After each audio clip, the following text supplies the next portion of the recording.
Araku parliament సభ్యురాలు గుమ్మడి తనూజారాణి ఇటీవలే వార్తల్లోకి నిలుస్తున్నారు. రాజకీయాల్లోకి కొత్తగా వచ్చిన ఆమె మొదట్లో చాలా మౌనంగా ఉండేవారు.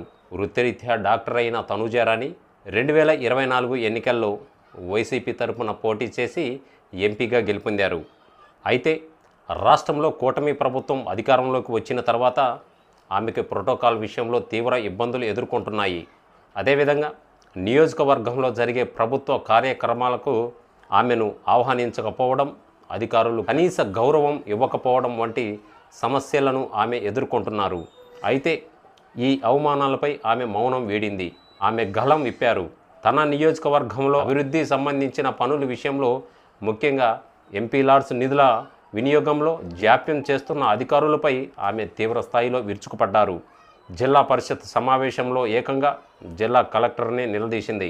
తన పనులు సకాలంలో జరగాల్సిందేనని హెచ్చరించారు. అంతేకాకుండా ప్రోటోకాల్ ఉల్లంఘనపై పార్లమెంటు మరియు ప్రధానికి ఫిర్యాదు చేస్తానని స్పష్టం చేయడంతో అధికారులు ఒక్కసారిగా అప్రమత్తమయ్యారు.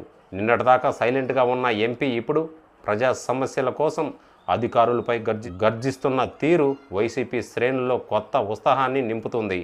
వైసీపీ ఎంపీ గుమ్మ తనూజారాణి మౌనం వీడి మరి గళం విప్పిన విషయం అన్నమాట. సో మరో మంచి వీడియోతో మళ్ళీ ముందుకు వస్తాను. వీడియోకి లైక్ చేయండి, సబ్స్క్రైబ్ చేయటం మర్చిపోవద్దు.